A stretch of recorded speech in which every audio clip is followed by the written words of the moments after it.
स्वागत है आपका इंस्पायर टेक एकेडमी में। अब हमारे जितने भी स्टूडेंट हैं वो मोस्टली स्टूडेंट जो सेकेंड सेमेस्टर में थे वो थर्ड में आ गए हैं। ठीक है, प्रमोट हो गए हैं। उनका प्रमोट का जो भी कॉलेज में प्रोसीजर चल रहा है वो तो चल ही रहा है।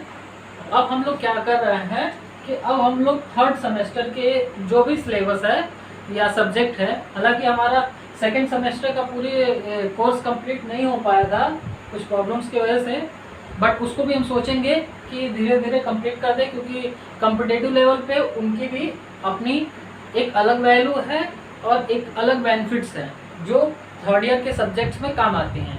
ठीक है, तो हम कोशिश करेंगे कि उनको भी कंप्लीट कर दें। बाकी अब हम जो स्टार्ट कर रहे हैं वो थर्ड सेमेस्टर की जो भी बुक्स हैं उनके बारे में हम डिटेल में बात करेंगे। ठीक है, तो देखिए हमारा जो डिप्लोमा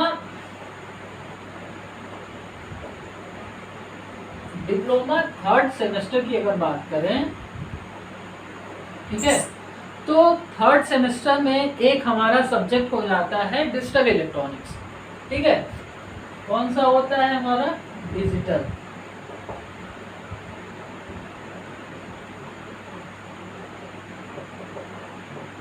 डिजिटल इलेक्ट्रॉनिक्स। ठीक है, तो अब हमको डिजिटल इलेक्ट्रॉनिक्स के बारे में पढ़ना है। ये ऐसा सब्जेक्ट है जो आपको इलेक्ट्रिकल इंजीनियरिंग के स्टूडेंट के सिलेबस में मिल जाएगा, इलेक्ट्रॉनिक्स इंजीनियरिंग के थर्ड सेमेस्टर के सिलेबस में मिल जाएगा, और साथ ही साथ आपके जो सीएस में हैं बच्चे और आईटी में हैं, कंप्यूटर साइंस और इंफॉर्मेशन टेक्नोलॉजी, इन सारे स्टूडेंट के भी सिलेबस में ये सब्जेक्ट होता है।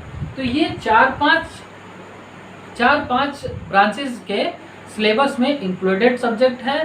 ठीक है, तो इसको हम स्पेशली डीपली पढ़ते हुए चलेंगे जिससे कि चारों ब्रांच के स्टूडेंट को इसकी बेनिफिट मिल सके। ठीक है, तो एक बार हम इसके सिलेबस के बारे में डिस्कशन कर लेंगे, फिर उसके बाद हम चैप्टर वाइज जो भी है प्रॉपर सीक्वेंस में क्लासेस स्टार्ट कर देंगे। तो देखिए डिजिटल इलेक्ट्रॉनिक्स में अब तो पहले हम सबसे पहले डिजिटल इलेक्ट्रॉनिक्स के बारे में जान लेते हैं। ठीक है, और उसके बाद फिर हम, ठीक है, तो अगर इसकी सिलेबस की बात करें तो सिलेबस में इसके नंबर सिस्टम आ जाता है।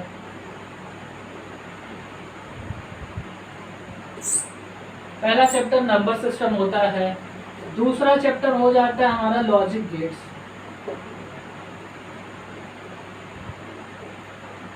तीसरा हो जाता है हमारा बूलियन अलजेब्रा, चौथा सब जो हो जाता है वो हमारा सीक्वेंशियल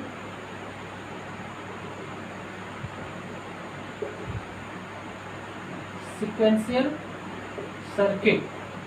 ठीक है, फिर उसके बाद पांचवा हमारा फ्लिप फ्लॉप, छठवा हमारा काउंटर, सातवां रजिस्टर, आठवां मेमोरी। ठीक है, तो इस तरीके से ये सारा चीज़ें जो है हमारा सिलेबस है। ठीक, तो अब देखिए अब हम बात करेंगे कि इस सिलेबस में जो है हम स्टेप बाय स्टेप पढ़ते हुए चलेंगे। ठीक है, और इसके क्योंकि इसको सीक्वेंस में पढ़ना अनिवार्य है। ठीक है, एक और चैप्टर होता है इसमें लॉजिकल फैमिली।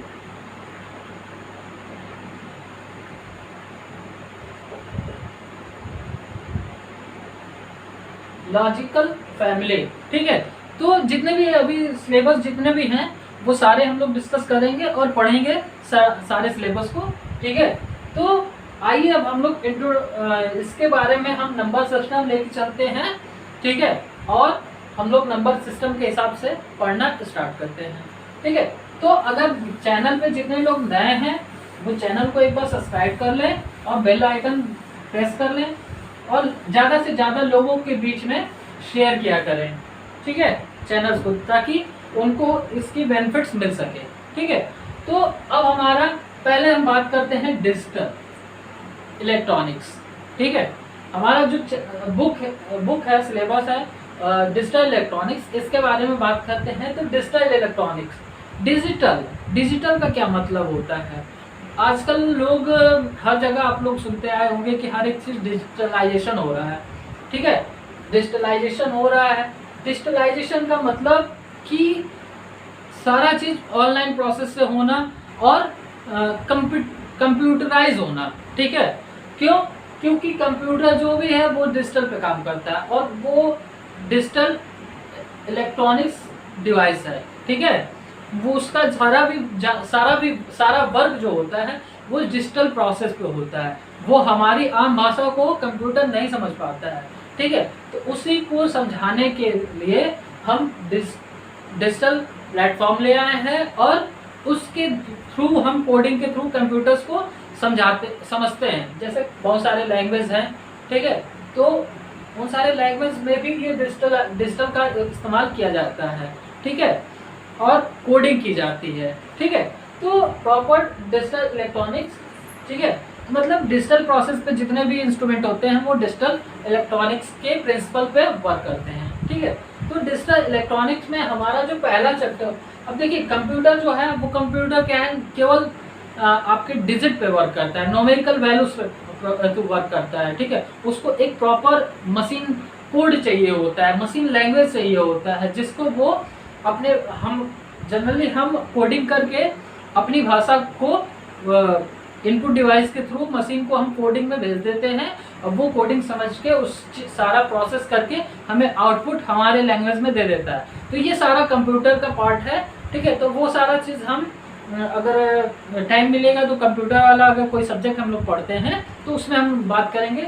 बाकी अगर डिजिटल में जो भी प्रोसेस होता है, ठीक है, किसी चीज़ को डिजिटलाइज करना, कैसे कन्वर्ट किया जाता है, कैसे कैसे कौन कौन से इंस्ट्रूमेंट होते हैं डिजिटल में, इन सब चीज़ों के बारे में हम प्रॉपर यहाँ पे समझेंगे और जानकारी लेंगे। ठीक है, और पढ़ते हुए चलेंगे। ठीक है, तो आइए देखिए हमारा जो पहला इसमें चैप्टर है वो हमारा नंबर सिस्टम है।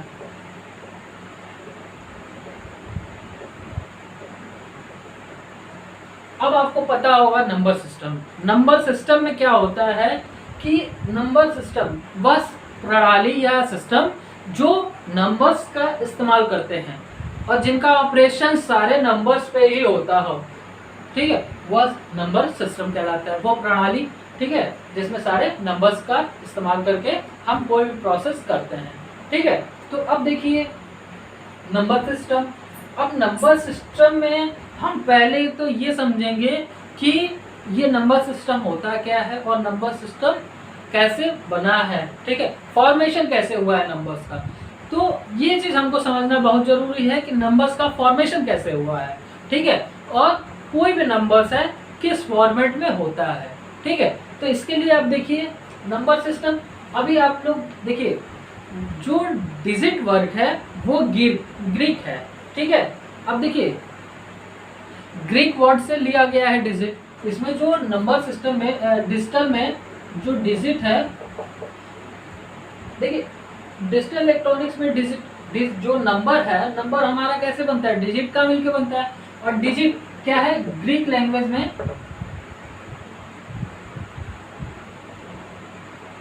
ग्रीक लैंग्वेज है। ठीक है, ग्रीक लैंग्वेज है या ग्रीक वर्ड है, ग्रीक लैंग्वेज का वर्ड है।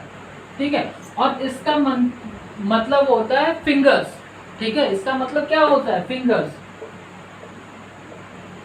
और हमारे फिंगर्स क्या है, काउंटेबल है कि नॉन काउंटेबल है, काउंटेबल है। ठीक है, मतलब इनकी हम काउंटिंग कर सकते हैं। ठीक है, तो फिंगर्स मतलब डिजिट फिंगर्स, हम इसको काउंट कर सकते हैं। ठीक, अब देखिए जो पहला हमारा, इसीलिए हम इसको नंबर्स बोलते हैं डिजिट को।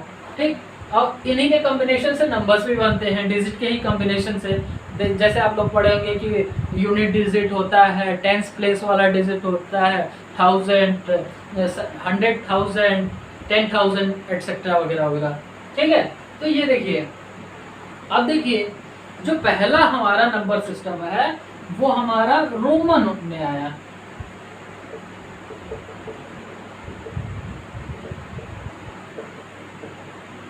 ठीक है, रोमन नंबर सिस्टम। अब रोमन नंबर सिस्टम, तो रोमन नंबर सिस्टम क्या होता था? रोमन नंबर सिस्टम में जो नंबर्स होते हैं वो रिप्रेजेंट किए जाते थे किसमें? वो हमारा रिप्रेजेंट किए जाते थे सांकेतिक भाषाओं में। किसमें? सांकेतिक भाषाओं में हमारे नंबर्स को रिप्रेजेंट किए जाते हैं। ये ओल्डेस्ट नंबर सिस्टम है, सबसे ओल्डेस्ट है, ठीक है। तो अगर देखो ये क्वेश्चंस कंपटीशन में भी पूछ सकता है कि सबसे ओल्डेस्ट नंबर सिस्टम कौन सा है, तो आप कहेंगे कि रोमन नंबर सिस्टम है, ठीक है। तो इस तरीके से आप लोग ध्यान दे चलिए, ठीक। तो हम इसको कह सकते हैं कि Roman number system is the oldest number system and it is non weighted number system, ठीक है। हम इसको लिख सकते हैं it is oldest number system and it's non weighted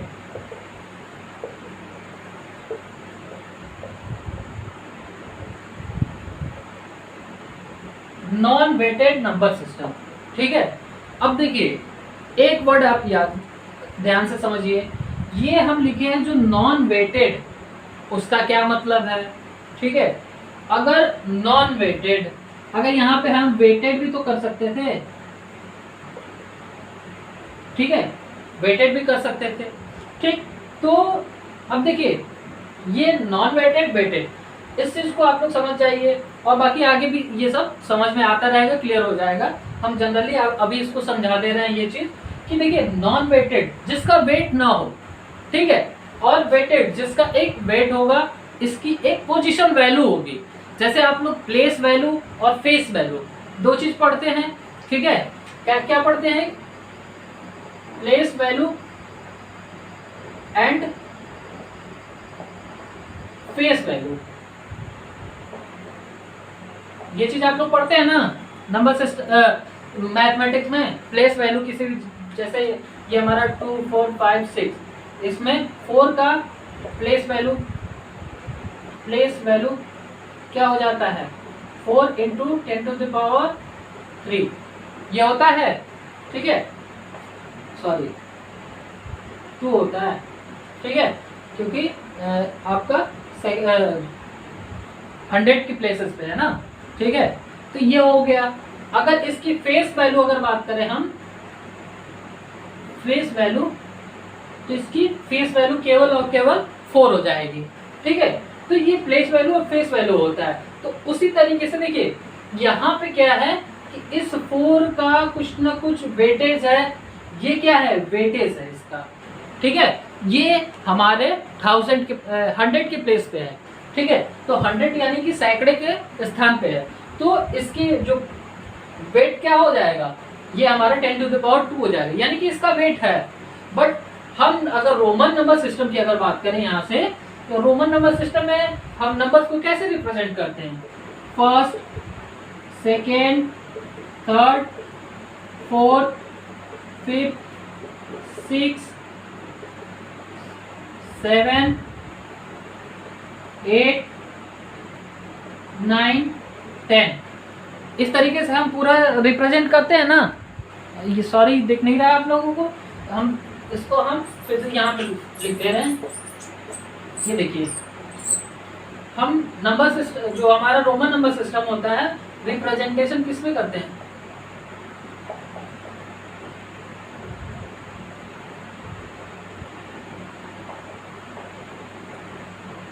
first, second, third, fourth, fifth, 6, 7, 8, 9, 10, 11, इस तरीके से एल हमारा 50 हो जाता है, ठीक है।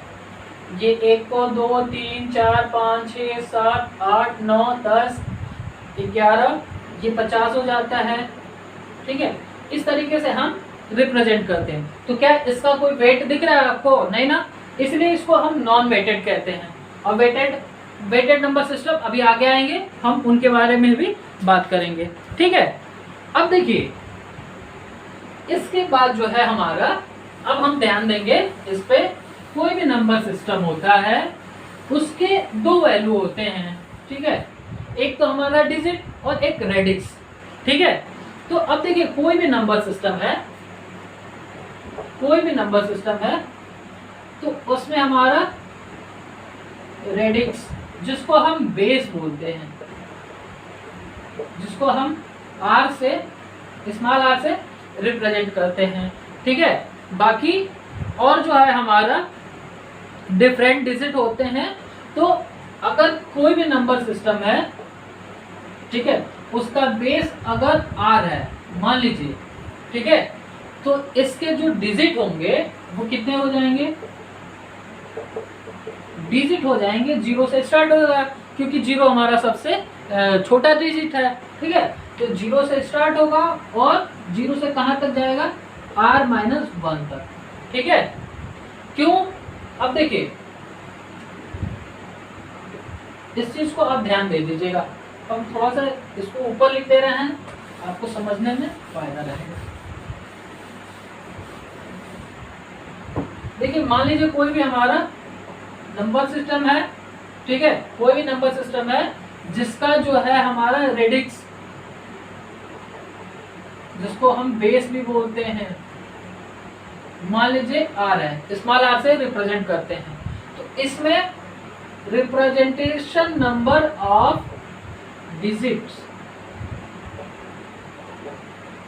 इक्वल टू जीरो, जीरो सबसे छोटा डिजिट होता है किसी भी नंबर में, से स्टार्ट होता है r-1 तक, ठीक है। मतलब टोटल इतने डिजिट होते हैं, ठीक है, टोटल कितने होते हैं, 8 डिजिट होते हैं। कैसे, देखिए इसको ऐड करेंगे, काउंटिंग की बात हो रही है, अगर काउंटिंग करेंगे तो 1 प्लस r-1, तो r में 1 को सब्ट्रैक्ट कर रहे हैं और 1 ऐड हो जा रहा है, तो टोटल नंबर ऑफ डिजिट कितने हो जा रहे हैं, r हो जा रहे हैं।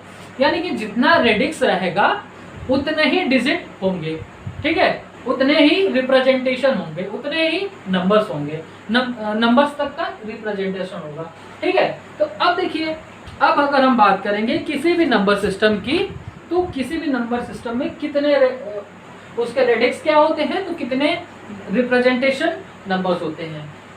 आप लोग जनरली जो है बहुत सारे तो मैथमेटिक्स करते रहते हैं, तो जो आप नेचुरल नंबर्स का इस्तेमाल करते हैं, तो वो जिन डिजिट से मिलकर बने हैं नेचुरल नंबर्स, उनका बेस क्या होता है, क्यों सब्ट्रैक्ट करते हैं, तो उसके बेस से सब्ट्रैक्ट करते हैं। ये सारा चीज बहुत इंटरेस्टिंग सब्जेक्ट होने वाला है अगर इसको देखेंगे तो, और इसको समझते गए तो आपको इतना इजी सब्जेक्ट लगेगा ही नहीं, ठीक है। बशर्ते आपका कंसेप्ट क्लियर होना चाहिए, और बस साथ में आप हर एक चीज को समझते चलिए, ठीक है, और नोट डाउन करते चलिए। अब देखिए पहला जो है, हम मान लेते नंबर सिस्टम तो बहुत है, ठीक है, हम स्टार्ट करते हैं जो हम जनरली अपने डेली लाइफ में यूज करते हैं, ठीक है, डेसिमल नंबर सिस्टम।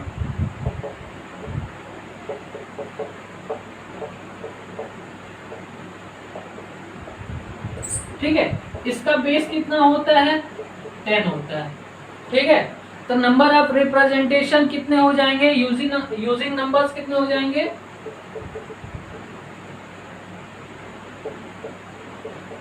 0 से लेकर r-1, देखिए r-1, ठीक है, r-1 यानी कि 10-1, ठीक है। तो यानी कि नंबर्स कितने हो गए, 0 हो गया, 1 हो गया, 2 हो गया, 3 हो गया, 4 हो गया, 5 हो गया, 6 हो गया, 7 हो गया, 8 हो गया, 9 हो गया, ठीक है, इतने हो गए। अब देखिए ये डिजिट 10 डिजिट हो रहे हैं कि नहीं हो रहे हैं, ये चीज देख लीजिए, 1 2 3 4 5 6 7 8 9 10 हो गए। यानी कि इसमें जितने बेस हैं उतने ही नंबर्स का इस्तेमाल करते हैं। तो ये हमारा डेसिमल नंबर सिस्टम हो गया, ठीक है।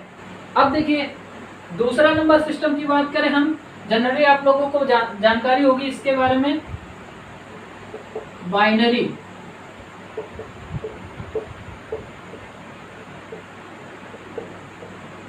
बाइनरी नंबर सिस्टम, इसका बेस क्या होता है, बेस या रेडिक्स दोनों एक ही चीज है, कंफ्यूज ना होइएगा, ठीक है। बेस इसका क्या हो जाएगा 2, नंबर ऑफ रिप्रेजेंटेशन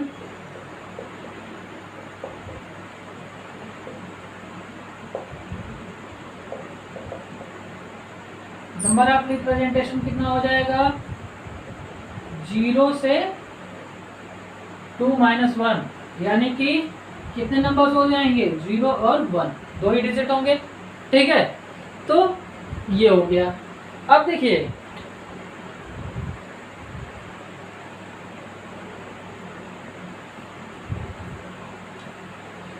अब हमारा जो आगे आता है उसके बारे में देखेंगे। अब अभी हम लोग in decimal number system, binary number system के बारे में बहुत ब्रीफ में पढ़ेंगे।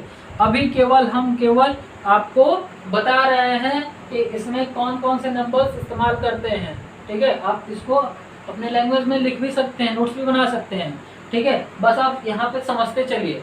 अब इनका कन्वर्जन भी बताएंगे, कैसे हम डेसिमल से बाइनरी करते हैं, बाइनरी से डेसिमल कैसे करते हैं, ठीक है। ऑक्टल नंबर सिस्टम का भी बताएंगे और हम हमारे हेक्साडेसिमल नंबर सिस्टम के बारे में भी बताएंगे, ठीक है। तो इस तरीके से अभी हमें और भी आगे जो है नंबर सिस्टम उसके बारे में भी हम चर्चा कर लेते हैं, फिर उसके बारे में हम डिटेल में पढ़ेंगे, ठीक है। अब देखिए तीसरा जो हो गया हमारा, तीसरा ऑक्टल।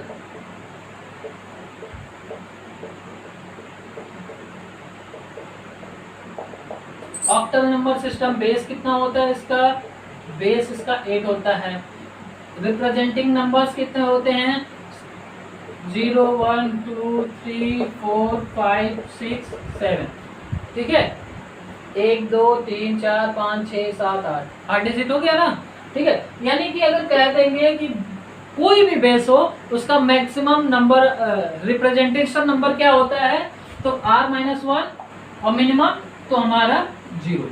ये हमारा मैक्सिमम है, ये हमारा मिनिमम है, ये आप हमेशा याद रखिएगा, ठीक है। अभी ये भी बताएंगे कि कोई भी नंबर सिस्टम में कितने नंबर तक इस्तेमाल किए जा सकते हैं, ठीक है।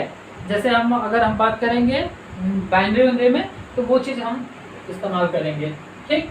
तो अब देखिए अब जो नेक्स्ट आता है हमारा हेक्साडेसिमल नंबर सिस्टम होता है। ये हमारा तीसरा था, चौथा हेक्साडेसिमल